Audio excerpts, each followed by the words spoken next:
and it was categorized as the best CFO and the best art endorser, and I came to know that it will be Arun Jaitley ji who will be honoring the entire occasion. I got into dances. My mother one day saw me dancing exactly copying Laila Mein Laila. You just came out of your institute, you are recruited, you are said, go to Rajamundry and do this. I am not behind PVD. There is a battalion. It's a huge event where there is a battalion. I'm just a part of that battalion. What demonetization did to transportation is a beautiful change.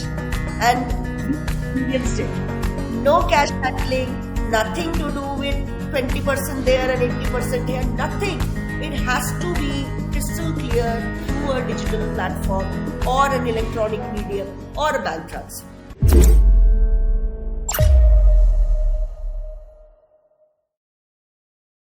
Hey folks, we're back with another episode in CopaTalks, the ultimate CFO podcast brought to you by Bluecopa. Here we bring you unfiltered access to conversations with veteran finance leaders covering key milestones and challenges in their journey through stories. Have you wondered what happens behind the scenes of Flipkart's Big Billion Day sale? We got you covered. Today's conversation is with Swati, ex-director of finance at Flipkart. Prior to that, Swati held leadership roles at Johnson & Johnson and Vodafone India. Join us as we chat about her early days, consumer brands, the BTS of Flipkart's Big Billion Day sale, her sudden interest in logistics, and everything in between. Let's go. So glad to have you on the show. Welcome. Thanks, Guru. Thanks for having me. Great. How's the weather today in Bangalore? Oh, it's good. It has not been raining for a few days, so it's nice, bright and sunny, which is a good thing. As you can see, there's a bright light. Got it. Firstly, thanks for joining. Really glad that we are able to have this conversation today. We'll, as usual with all the other episodes, we'll start with a quick round of introduction. Would love to know what you are doing, what you're doing now, and what are you looking forward to? Sure. If you ask introduction in one line, I'm heart and soul in terms of a business person, although I'm a chartered accountant from SRCC. Been more than 2 decades that I have been deeply into businesses, not only in finance, and that's how I feel that my journey towards a transformational finance to a business leader kind of evolved. Of late, for almost 6 years, I'm the lead investor and promoter for a company called Terrago Logistics, which is an integrated logistics solution. Maybe we'll talk about it later. Logistics means such a forte where it crosses all industries. I felt it is a very, very meaningful in terms of investing and being a promoter, endorser, having my intellect used there. And of late this year, around February, I decided to get on the front seat of the and I'm a Bharatanatyam exponent from age of 4 into dance. Hence, I'm by nature very expressive, and that comes in any ways. Whether I like something, whether I don't like something, whether I have to put my point across very sharply, the expressiveness gives it all before I open my mouth. So you're both succinct as well as communicative when it comes to message delivery. Yeah. Amazing. Great. I think we also got another subscriber from your kid. So good thing for us. Absolutely. Perfect. Multiple questions I have as follow-ups from Bharatanatyam, from your work, from your college. But let me raise out one, which is with regards to your undergraduation and post-graduation. So essentially, you are not just an extracurricular maverick, but also really good at your studies. Coincidentally, there is an accolade, right? You received the Distinguished Alumni Award from the ex-Finance Minister of India, Mr. Arun Jaitley, sir. So tell us about that. How did that all happen? And how was your experience getting it from him? Oh, it would be a delight to kind of speak about it. It's so close to my heart that, every day if you think I take inspiration from that. Because, Mr. Arun Jaitley ji, who was actually the alumnus of Shriram College of Commerce. And there are so many, there are so many icons who are from SRCC. And when you see that board and when you see that, that annual book, you are like, wow, you are a part of SRCC. It's see, the journey started very early, actually, in grade 8th, which my son is right now. Grade 8 is when I decided I want to be a CFO, not a chartered accountant, not SRCC, nothing. I want to be a CFO because our house used to have very well-read people, like any Bengali household will have all kind of, Business Week and Commerce, kind of all Outlook and everything will come, and I will just flip the pages. Not that I'll do a thorough analysis, but when I flip the pages, I always see in every decision making, there's a CFO whose name is there. There's a CFO whose context is given, and then there used to be an annual edition where CFO's remuneration used to come. So that really kind of made me very clear that I need to be a CFO. So my mother was a catalyst, I would say, in this journey, because she simply said that if that is what you want, then please do research. What is the best journey that you can go to become a CFO? That is your research. I will not do the research for you. You will do yourself. So when I started doing it, it was very clear that, SRCC is a college which is like going to be a century when it is like the best top notch for commerce. So we have to get in. By 9th, I came to know that you need to have some 98.9 and above. So that became a goal. Then I came to know, chartered accountants are the one who are CA. Not MBA finance, not anything else, masters. It is chartered accountants.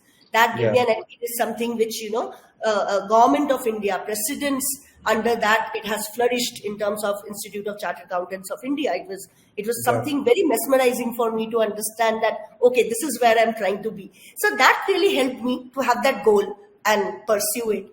When I entered SRCC, different ball game, people from everywhere came. There was no extracurricular quota or everything. So that everybody is like from that genre that I have to do something big, and I have to do something big in economics, commerce, law, and all those things. So alumnus, respected Arun Jaitley ji, he pursued law after that. And we all know it is history which happened. One of the revolutionizing finance ministers of India. Absolutely. I mean, and to hear him so closely, I just got a FaceTime of, I think, less than 2 minutes. But I'll just touch upon how it impacted me. And then his speech, of course, in that entire, amphitheater, it was so forward-looking, so futuristic. He spoke about how we will grow as a nation. He spoke about how supply chain and logistics is going to be the anchors to take us higher. Not only higher, it will give us that wings, that broad gauging our entire portfolio as a nation. He spoke about AI. He spoke about the fact that how at the end of the day, when we will look back, 10 years, we will come to know that we started building the block. But that time we were thinking CAGR will be 6.57, but then we will realize that CAGR will be double digits, some 14-15%. So a lot of aspects he brought in that hall when he was speaking. I was mesmerized. I have a video for that. It all happened in 2019, which is that was 93rd year of SRCC. And if you ask me, I'm a 97 pass out. So it was almost like a 26 years kind of a thing. Wow. Yeah. 22 years after I passed out. And when that happened, it happened very nicely. I mean, I have very, very good, I would say, mentors, friends from the fraternity, and they are also alumnus. And they kind of encourage me that why don't you, try and engage with the SRCC people and give your, sometimes some sessions and all. Before I can do that, I came to know in 2019 that I have been chosen by a very esteemed panel, and that as a best CFO and best art endorser. So it was something which one couldn't ask for more. Because there are two pillars of one is passion, one is profession. And it was categorized as the best CFO and the best art endorser, and I came to know that it will be Arun Jaitley ji who will be honoring the entire occasion, and I'll be getting. So couldn't have asked for more. One can't ask for more. So when on that big day, when I was there talking to him on the podium, he said that how both the things together. And I said that maybe it is the time management and the mentoring that my mother did. And I think I kind of navigated through. He said, interesting. Then he said, "Okay, so what next now?" I said, at that time I was in actually Dubai. And I was, and he was a person with very less words. He will not have a 2 minutes conversation with you. So he said, "So what next?" I said, "I will be leaving Dubai. I think I have to now invest time in India to create something big. There is a Terrago Logistics, which is by my spouse, has been started. I think I'll invest a little time there and let's see what next." He said, "Interesting. All the best." So, and having been in logistics, I think he would have been very excited. He would have jumped on the. I think that is exactly why he chose the words "interesting." All the best. Good. He said actually.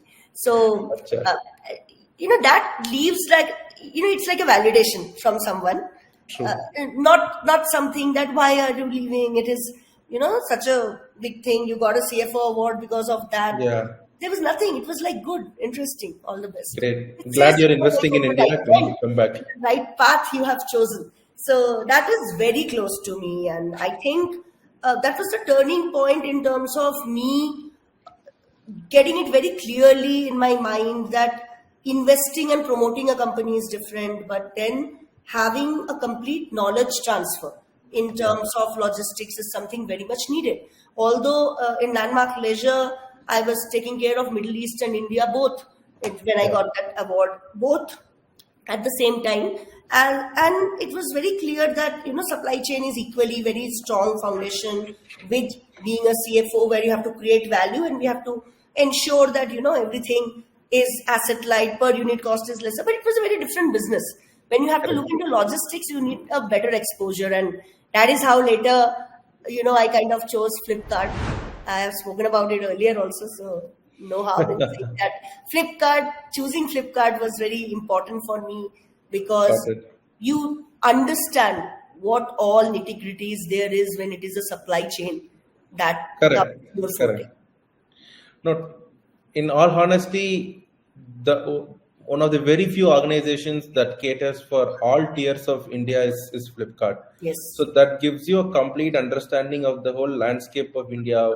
Absolutely. Both fiscally, economically. If you want to understand how the country works, how the economy works, I think exposing yourself through the likes of Flipkart, Amazon really gives you that knowledge. Absolutely. Great. And you touch directly the customers.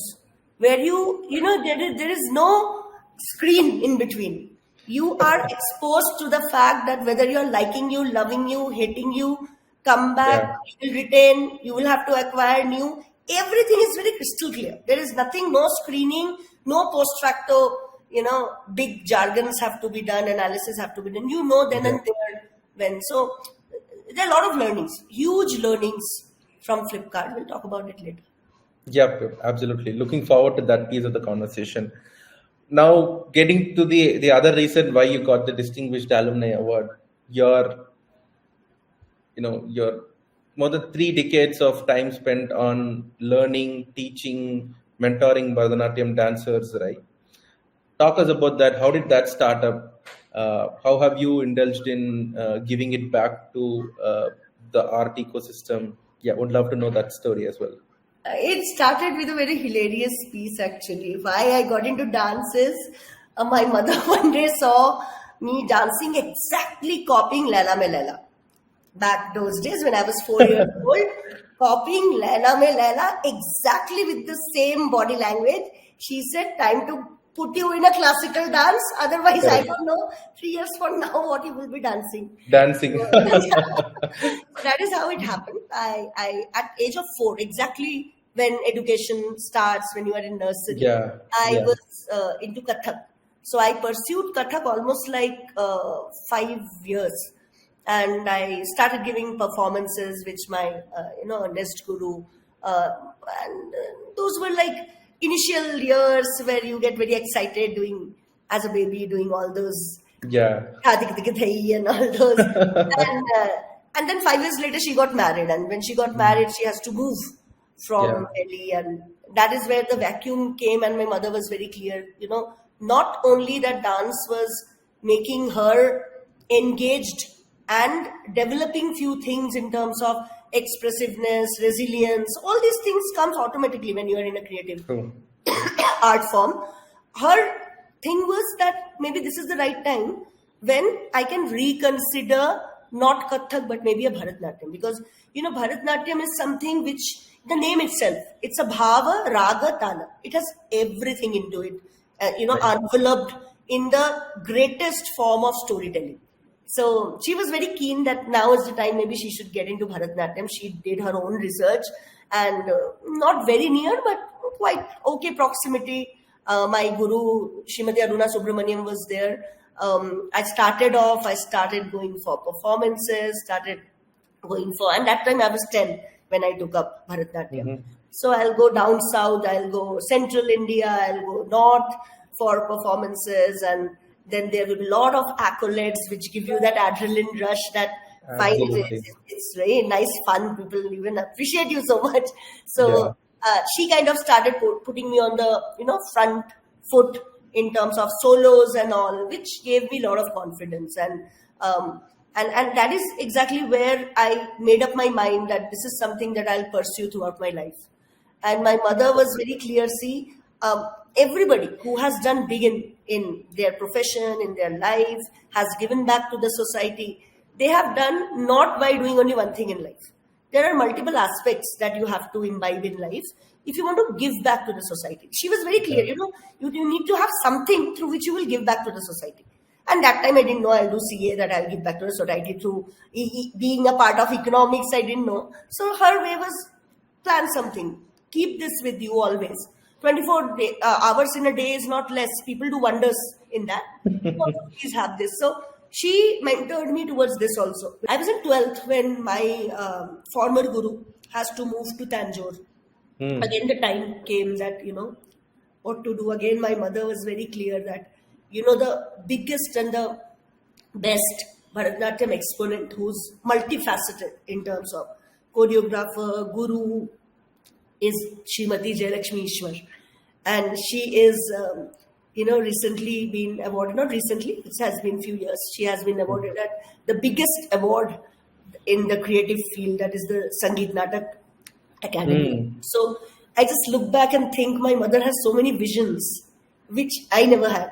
She had the vision that she should pursue this. She had the vision she should choose her as a guru because she's the finest of all. She said, do your research and get into commerce if you want to become a CFO. She only said that SRCC is the best one. So many clear thoughts that they paved for me, which is paying me off now, to be very honest. So Lakshmi Ishwar, when I joined, it was a completely different, arena. It was Kala Kshetra style. She was Rukmini Arundale's, Srimati Rukmini Arundale's, direct disciple, one of the last. Oh, wow. She's par excellence, Srimati Jayalakshmi Ishwar. The Bhava Ragatala is absolutely amalgamated when you see her on the stage, when you see her demeanor, when she gives workshop, and her books, they are like knowledge pool about the dance form. So I was privileged. I started giving multiple solo performances. I got a chance to I have traveled the most, I would say, with my dance, because I went to like multiple states in US with her. Then I went to Ukraine, went to different places in terms of Middle East belt, right from Egypt to Syria, Libya that time in 97, I'm saying.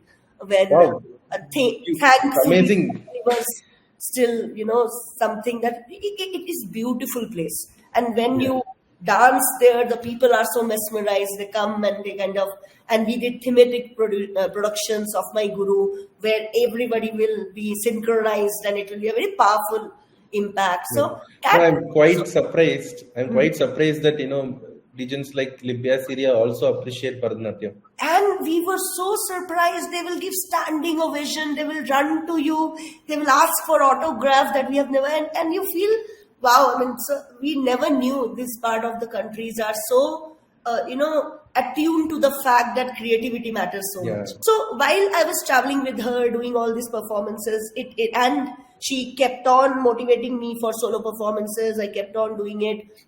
in all the prestigious forums in not only in capital in Delhi but all around the city. And I started doing solo performance outside the country. So I started doing workshop. So in that workshops, small formats will be there where either expressive stories or art of storytelling through the hasta mudra and gates. My mother observed it, and then I observed it. Whenever I went down and out, whenever the day was very tough, I will dance. I'll ensure that day I definitely dance, or the day I achieve something, I'll dance, because it is not only a demonstration of your joy, it is Correct. actually from where you kind of gather your energy.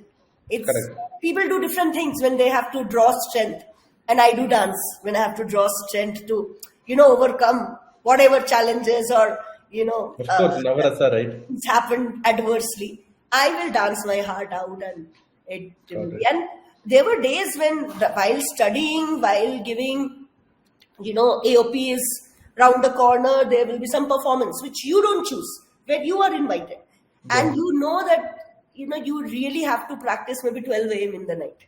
Yeah. You have to practice maybe 4 a.m. in the night and in the morning. But you have to do it because, again, it is a commitment. When you have committed to somebody, you have to keep that word. True. Leave aside what you are going through, whether it is the board exam or whether it is the board meeting which is there.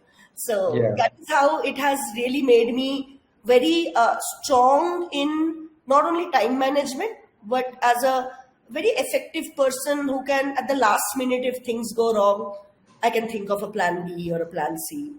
Not that I think in very calm way. There will be reactions, but I will definitely come up with a plan B or a plan C. Got it. I wouldn't call this data back, but most likely like an anecdotal inference. There are a lot of leaders who have either associated themselves with art or sports, have found themselves doing really well at their work simply because they have an additional source where they can exert energy, exert pressure, exert anger or any other sense of emotion. Yeah. At the same time, also get more exposed to tough situations which are beyond their control or beyond their ability to Absolutely. solve, right? So I think that way, exposing yourself to something outside your profession, which is most likely a passion project that you have, genuinely helps. Great. So really good chat here. Thank you. Moving further with your career, right? Johnson and Johnson, Vodafone Idea. You spent a lot of time in consumer brands, leading finance teams, working on their P&L and management reporting and everything. So primarily, I would like to talk with not what regards to how things happen, because that's mostly covered in other areas. What I would like to understand is how did you see the whole transformation in terms of finance happen from like a very manual operation led model to a tech led model, or how did companies like these go about transform their finance operations, and how did you play a role in this transformational journey? Yeah, sure. I think we should, when we say transformational, we need to break it into two. One is the entire automation, tech, AI. But before that became a boom, the transformational CFO, finance leader, or a finance team means who actually understand, cares, and brainstorms about the growth of the business. It's not about what is the net profit right now, why that 5 rupees was spent more. That becomes a big, derailer in growth or a conversation. And you kind of put yourself under the, you're always with either a guard or a, weapon in your hand that now finance has come to ask insane questions. So first transformation is that. And I think I was privileged enough I am a 2000 November CA. So as soon as I became a chartered accountant, there was campus placements, and I was privileged enough to be chosen by GlaxoSmithKline as well as IOC. And of course, I kind of chose GlaxoSmithKline because of multiple reasons. And as a management trainee, what you do is very clearly that organization is a blissful one for a management trainee to enter and start career.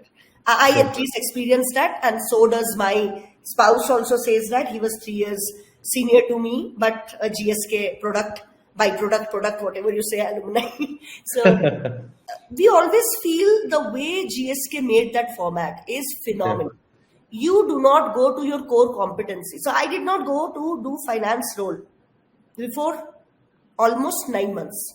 What you do is you go to the plant, you do your own project. I was given ABC project for manpower rationalization, not optimization, not rationalization, cost cut, anything.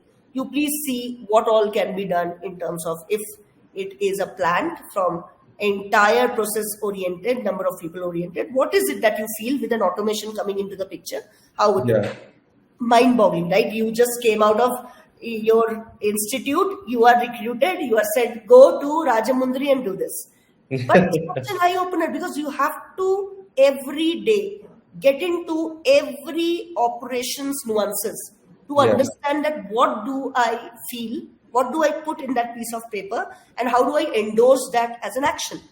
And same happened for Nabha plant. I was, deputed almost like a 2 months where we will do another project, and we will be 2 people always doing a similar together a project. Then I went to Madurai for as a sales leader.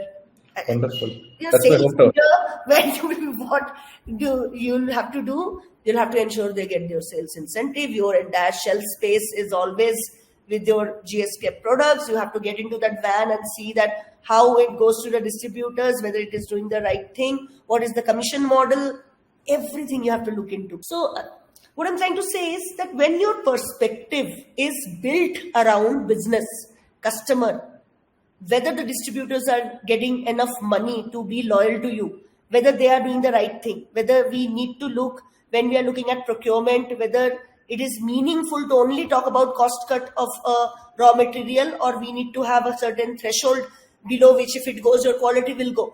All these things, when you are looking into, by the time you go to finance, your own forte, your mindset is completely tuned. Customer first, business first. And that is what happened to me. I was giving the oral health care and the over-the-counter, both the portfolio as a finance management. And it was a huge learning curve which helped me. And this is the time when I started understanding what is transformational finance or a finance leader is. So when I was in Johnson & Johnson and Vodafone and Landmark's Leisure, especially 2 different boundaries, one is complete Middle East, one here. Johnson & Johnson, I was in Bombay, but it was pan-India operations of our medical devices, which are 7 different businesses. I was taking care of 3 of them. Vodafone, which is one of the leadership market, was given to me. The first thing was that there has to be 3 aspects to make it transformational. One is you need to every day look at that as a finance, how you are contributing, not questioning, how you are contributing to the continuous growth of that product, of that new launch, of that, product which is not growing enough but needs hand-holding through investment. How you will do that, how you will engage with them, how you will come up with scenarios, how you will show that you also have a skin in the game by building for them maybe some models, some feasibility plans which help them understand that fine, I will choose these 3, you're right. Then you become a part of them as a leader with growth. With the team, what happens is, it is all about a mix. Few veterans, few new entrants, few who have been doing the same role. How you make them a complete turnaround in terms of finance people, that you start looking into the same thing, how they will grow. If you have to question, don't question. Put it like that. How would you like to see these 3 models, which caters to your problem of growth, caters to the bottom line improvement or a faster return, or put it in a positive way that the other one wants to listen. And to do that, you have to expose them to enough decision making, to enough conversations with leaders where they understand that, not having that 1% margin is an end result. But what went inside to have that dilution is a different animal which you'll have to help them to, get away with. So that is so team, making a team who has a transformational mindset and who has that independence that I am there with you, you take your decisions. So that is the second pillar. The third pillar is very clear for me for transformational is the tech. The entire tech, data analysis, how you'll have to ensure that time, maybe 1.5 decades back, AI was not that prevalent, but there were enough tools which you can kind of, use to ensure that timely data and timely food for thought in form of analysis is provided to leaders to take the right decision. How do we use it? How do we take it to the next step that, at least 4 months before a launch, we can tell you that this is how it looks like in terms of the prediction of that model, that how many customers will stay, churn, will continue, what is the acquisition cost. And earlier people never used to speak about these so openly in terms of acquisition cost, retention cost. When a churn happens, the acquisition cost. These were to be actually brought by, and I did a lot of work towards this through my team, that bring these on the table. These are hidden costs. If a hidden cost is there, you cannot blame the other person because you are never talking about that cost. Everything is kind of submerged between heads, and nobody comes to know that to acquire a customer new, you are maybe spending 110 rupees. Absolutely, insanity. And you retain by spending 20, you are 3 months, still you are spending 60, not 100. Correct. So that's just hypothetical kind of a thing, but this is what we have to bring on the forefront, because that is what a sales, marketing, operations person understands better than us in a jiffy. They used to come up with ideas, okay, fine, how we will reduce it, we will tell you, leave it on. You just told a problem statement with few solutions. The solution is actually made and brought in front of you. And data help. I feel garbage in, garbage out matters a lot when it is AI tech. So one has to be very, very particular. I tell my team, and when I say team, my way of working always has been cross-functional team is your team. Because being a leader, you cannot be a leader of finance or a supply chain. You have to be a leader of entire organization, middle team, who is day in, day out trying to create value for that organization. So my style was that, and hence everybody used to, feel free to come discuss, and then we will brainstorm. And I will always say that, when you put a data, please be sure that it is not a garbage, because then it will be only a garbage out. So that transformational journey in Johnson & Johnson, Vodafone and Landmark Leisure helped a lot. We kind of not only improved our bottom line. In Johnson & Johnson, I was giving less than 50 beds business across all the 7 businesses, which right from the AOP stage to the execution stage with the CEO, we have to do a lot of value addition through what we can reduce in terms of optimization and higher productivity, rather than insane cost cutting that we can do. In Vodafone, it was very, refreshing to have a go-to-market approach. And as leaders, we planned that how, data we can bring on the fourth as our investment proposal, and it will gain us a lot of subscribers. In leisure, it was like how to break even faster. So all these things help when you're a transformational leader bringing business on the front. Seeing the bigger picture, understanding, it's not a simple binary decision to make in terms of cost cutting. Never. It whiplashes. So earlier in CopaTalks, we actually had another leader, Nishit from Flipkart, in fact. Currently at Flipkart. So Nishit currently heads finance transformation, right? So he was talking about his earliest days, exposing himself to the Wipro programs where he was doing finance transformation, right from working on sales incentives to revenue operations to optimizing production costs and everything. So I understand, when it comes to transformation in finance, it's anything and everything. And unless you are on the ground, if you are a manufacturing business, you have to be on the ground. If you are a sales, telecom business, again, if anything and everything, if you don't understand the whole end-to-end journey of the business, if you've not experienced it live, it's really hard for you to understand and make Very. decisions from a finance standpoint. And more than the all aspects, it is all partners. So if you have a distributor community, retailer community, you have a third party production house, you have a third party supply chain, you have to understand their concept, their pain points, how you reduce their journey of spend and improve their productivity, because that is what is going to reflect eventually on you. So it is a multi-layer, multi-dimensional, dynamic situation. which most leaders handle really well. Yes. How do you stand apart? How do you project your idea and make it sound great? And what sort of advice do you have for other women finance leaders in the country, in the world, to get recognized? Being in this finance as a specialist domain, I have been more oriented towards business to be my main forte, because when you understand business, when you understand the things which becomes your roadblock, how to remove it through maybe planning for a better productivity, planning for a lesser discounting with a different array of products rather than having deep discounts everywhere. Maybe it is the cash discount which can help you. So there are different fortes which are there. When it's manufacturing, it's different. When it is a service industry, it's different. When there's a medical equipment, it's different. Telecom, it's different. Leisure business, different. And of course, e-commerce is an absolutely different, forte. So what happens is, when you have been in multi-industries, it gives you a lot of insight. And when you are a person who loves to do deep dive and go with other leaders, go to market and understand, go underground, understand, and then make a plan, you have a lot of insight which helps you to develop your skills as well in terms of a business person.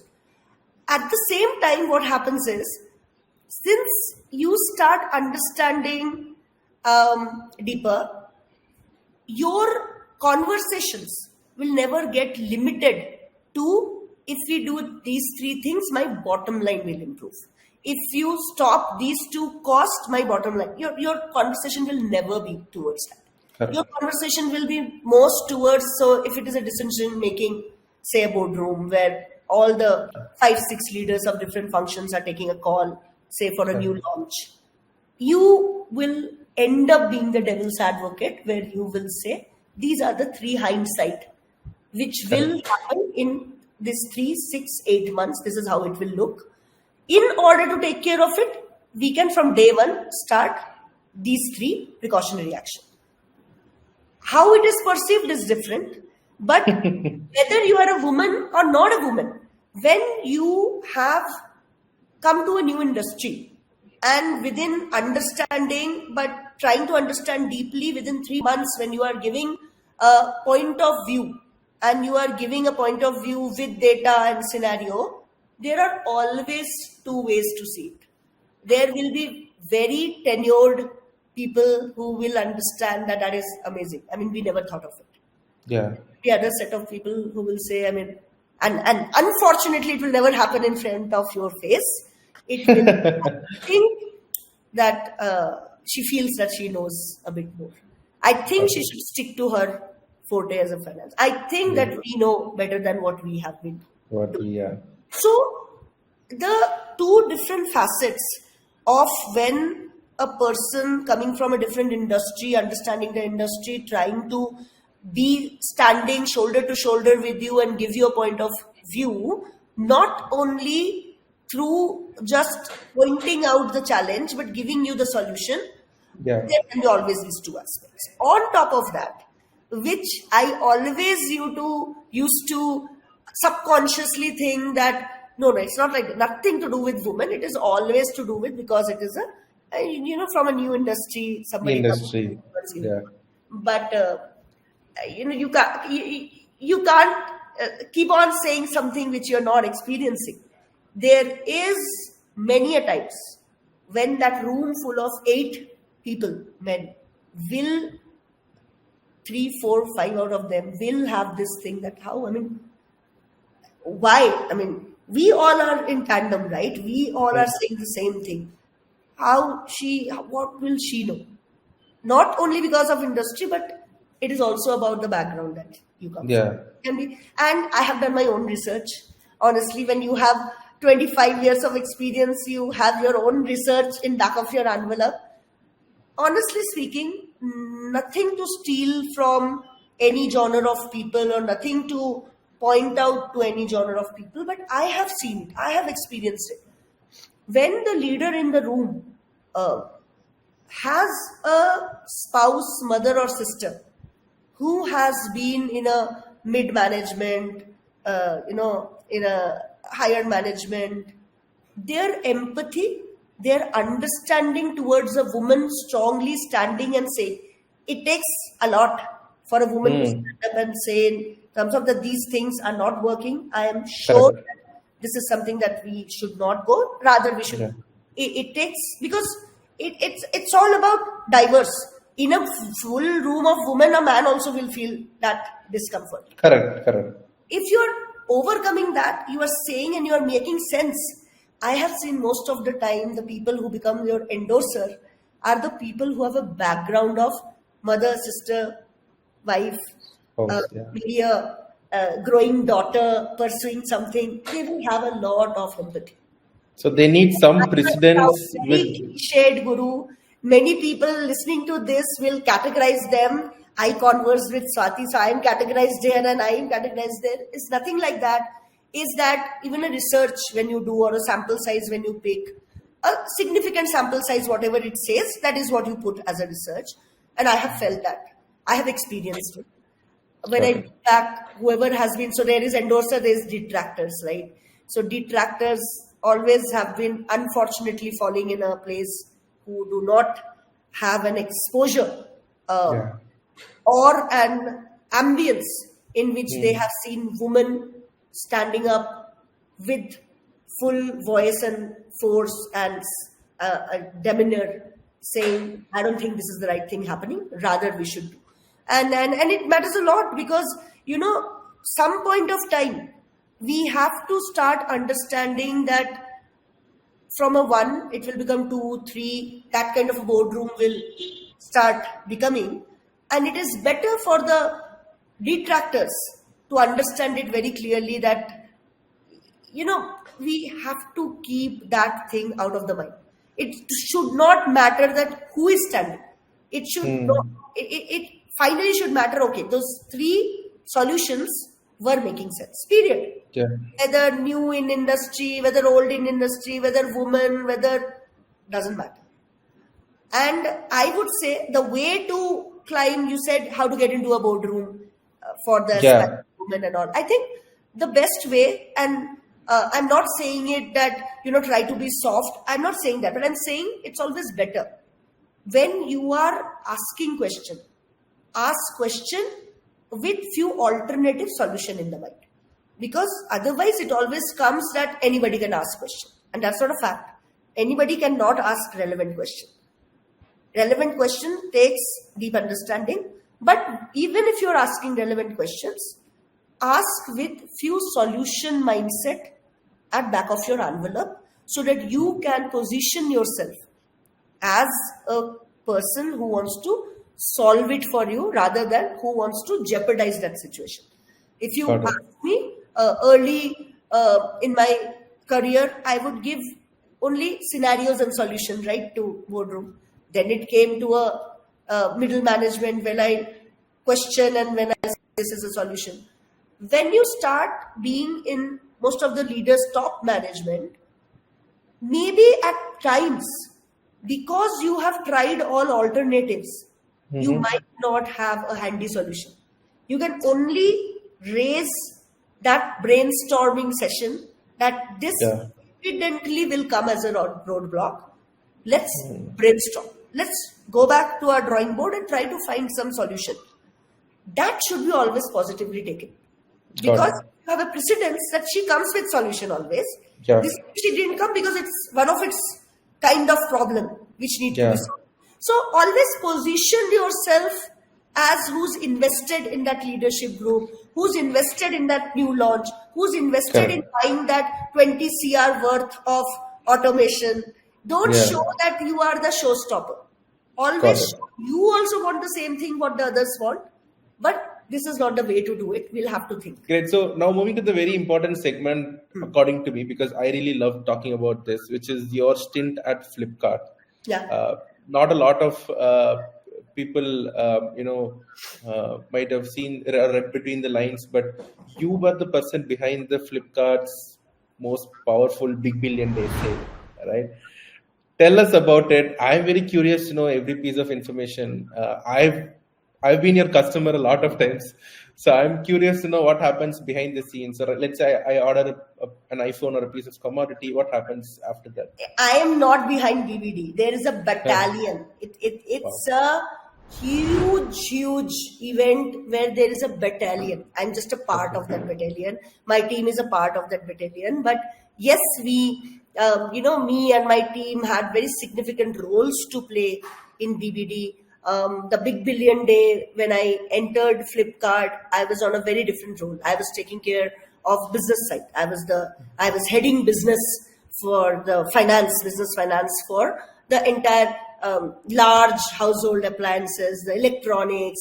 I was given the private label, private brands with that. Yeah. So there are a lot of decisions which has to start very early in terms of when it comes to big billion day, because it is an event where you want to have that factor, a wow factor throughout the year, from one BBD to another BBD, to have those customer experience that richness of not only the quality of the product, but the experience in which they got it, and the fact, of course, the price in which they got it. So this is something that brings the stickiness of the customer. This is that event. So of course, we need to do a lot of things, and that we, with a focused approach, what should be the selection? What should be the selection in which we will do deep in discounting, which we will hold the fort, which we will have to actually kind of withdraw during the BBD. Many things you have to think, because this is the biggest event when you cannot let anything go wrong. When any product that you are choosing will be delivered to a customer, there cannot be any qualm or any questioning to it. At the same time, this is being the biggest event. You cannot end up only heavy discount. You have to have a strategy, right? Correct, of course. What are the pullers of demand that will give me the highest revenue? What will give me as an endorsing product, and what will give me as a money-making product? So that kind of a... So we used to do it very well. It used to be like 3 a.m., 4 a.m. when we'll have to take care of things. It was like a festival. You should come to Flipkart. No, I was gonna call this. It is one of the very few man-made festivals in India. It is a man-made festival. But you know what? Unfortunately, when I entered, it was the COVID year. So 2 years when this entire selection, what it should be, how it should be, what we will do 3 a.m., 4 a.m. was actually virtually. So, and what I know of is a celebration. Of course, the next 2 years I experienced that, and it is a gala where you are working like a maniac, because you want, and it is a tech platform, right? Yeah. Nothing should go wrong. If anything goes wrong, it has a repercussion, and you have to quickly solve it. And there are geniuses around in Flipkart sitting who are pumped with empowerment and resources much before BBD, so that they can use it at the right time. After 2 years, when I voluntarily decided that this is now time to be the backbone of BBD in true sense, that is supply chain, I started heading the entire finance. So just to understand the scale of it, how many people were actually working on BBD, if you were to say, across all BBD, the entire organization will have to work on. There is not a single person who will not be accountable to the BBD. So it is not a project team. It is not a project. Entire organization will have to work for BBD. It's a different ball game. It's a beauty. It's a as I said, it's a festival in itself. Everybody is committed. But it takes a full-blown company with a few thousand employees to cater to the whole country for a single. That is how we cater to whole country. That is how year after year after year we have been leaders.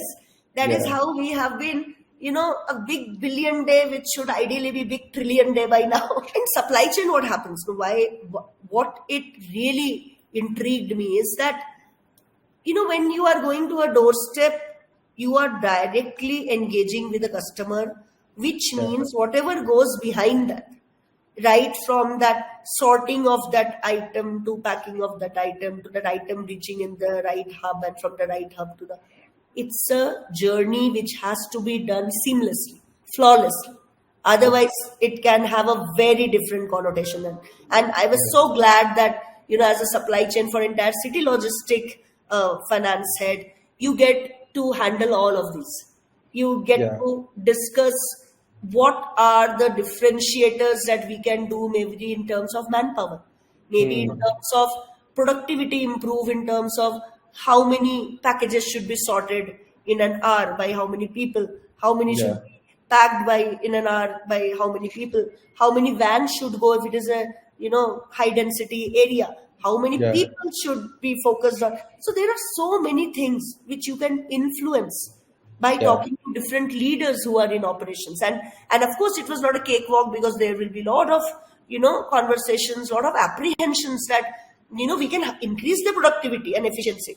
But what if it does not add up or results in the right kind of delivery metrics?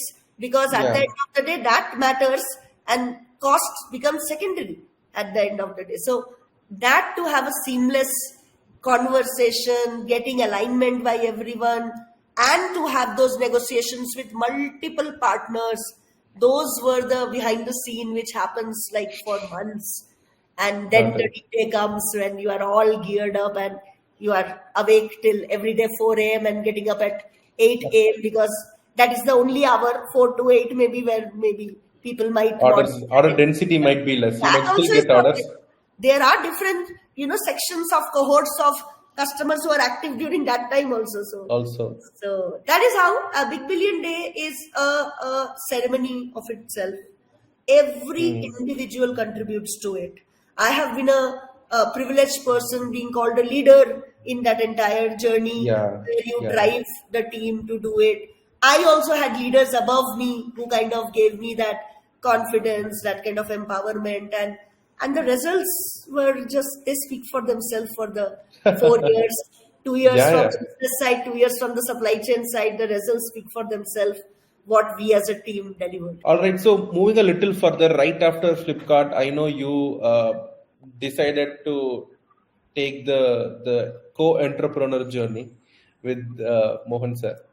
So would love to understand what drove you towards going full-time with Terrago Logistics, what potential you see there, and how are you, what's your bullish belief or trust on this segment, this category, and on Terrago for the next 3-5 years? Why do you think logistics is the Sure, very, as I said initially itself, see, logistics is the beauty about logistics, or the kind of pulling power of logistics is it cut across all industries, whether it is manufacturing, durables, FMCG, whether it is real estate, where it is services, telecom, name it, e-commerce, of course. So every industry it cuts across in terms of you have to ensure that whether it is as a supply chain from one end to another end reaches, whether it is from your point of manufacturing to the different distributors, whether it is from your distributors to the retailers, whether it is from your retailers to all those endorsers in terms of kirana stores, or whether it is finally to your consumers, whether it is at the end of the day for building that beautiful premium, kind of a high huge premium building that you are creating, or whether it is in ensuring that to have more data around you, you are creating a BTS, whatever form it is, inevitable. And that is exactly why Mr. Mohan Ramaswamy, he is a visionary. He has this thing that what are the things which will bring Terrago Logistics also on the forte of a logistics, because there are enough transporters, there are enough aggregators. What is the differentiator? And that was clear. being multimodal, that, whether it is a ship, airline, railways or roadways, which is very prevalent in Bharat right now, everything should be catered pan-India for, people. Whether it is last mile, when quick commerce boom is happening, e-commerce boom is happening, how to give back to the society by ensuring it is only carbonless. For your children to have a lesser polluted world, we ensure that we also contributed. So he was very clear, it has to be carbonless. We cannot add to the carbon emission. Keep it net. Although it was in our strategy 2022, but COVID came and he was very clear, April is when we are starting. And Terrago, we started, I'm very proud to say, we started even before any electric vehicle started in terms of production. So no electric vehicle by Mahindra and all had been on road. Retrofit vehicles, Mohan through few partners, he started bringing on the road. So how do we become end-to-end was his, on his mind. These are physical services with best of, lead times, best of SLAs. But what it lacks is the tech platform. And tech platform as a GPS, tracking, indenting is still there. And I'm talking about 2017, it was starting that time and all. So what will make the biggest difference? Price discoveries. Seamless price discoveries. If you have 700 plus transporters, brokers and fleet owners who are tied up with you, if they register and give transparency of their lane makes, rate makes, then it is easier for anybody, say a Times of India or a UB or later on when we will integrate the last mile for even Flipkart and Amazons of the world to just with a click of button put their requirement and see that who's the best price discovery from point. Correct. So this is what we have done. 3 verticals Terrago has. The third vertical, of course, in a beta stage is yet to be completely launched with the last mile integration. However, we are growing faster now in terms of the carbonless, the entire carbonless last mile, which is a quick commerce boom enabled business. And there is a huge growth, consistent growth, which is happening in the pan-India operations of multimodal. At this point in time, it was very important. So, Terrago right now is a 22 CR top line organization, which was last year around 13 CR. So, a huge growth which came. But at the same time, when you are demarcating one business, maybe as a cash cow, one which needs investment because it is on sustainability charter, which is under evolution, which has its own challenges in ecosystem, infrastructure and acceptance in terms of what should be the cost guardrails and productivity and all. And then there is third, which always be a puller and endorser of this entire business. But as a tech platform, as a subscriber model, you will not be the biggest of the, highest of the. So all amalgamated. When I started looking at it, and the strategies and all always have been, through me, by me, always the pricing discussion models will be through me because I have been a promoter, besides being a lead investor. All the conversations with the clients, sometimes I have to chip in more than clients, maybe partners. So this was the time as a point of inflection of heavier growth with a bottom line, heavier improvement. It was time for me to, come on the front foot. Because your exposure to your clients, to your partners will be very limited when you are in a corporate world. You will try to restrict yourself to have that freedom to go all out with investors. And we have to look for investors. We are bound to look for investors because as a bootstrapped, we have brought it to a 22 CR.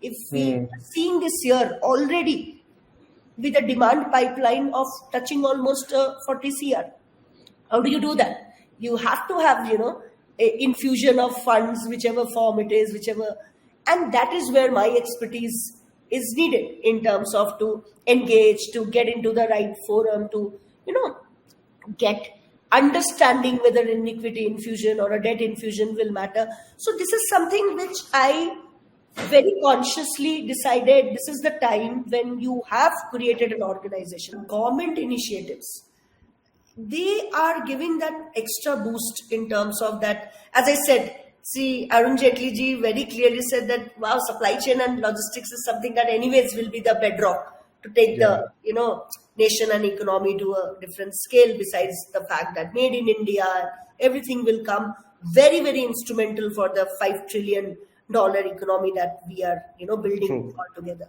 But how logistics brings it in a different fortes, the way it has to be productive, it has to have that efficiency in terms of least wastages. It need to have that competitive landscape so that at the end of the day, we all can make our products also competitive, services also competitive, with the cost of, goods not going high. All that is getting enabled by the supply chain, and the biggest one is the logistics, right? Yeah. From the transportation to the warehousing to the fact that, and why it was a very important thing for us to have a tech platform, which Mohan always is very clear. See, it will be based on the tech platform, all physical. It is a phygital. So we give all services on the ground while having a technical tech platform, because that is how you will always stay honest to the fact that how much we can bring transparency and cost efficiency to any shipper. If it is MSME, SME, even better, because they are the one who needs that kind of transparency when they.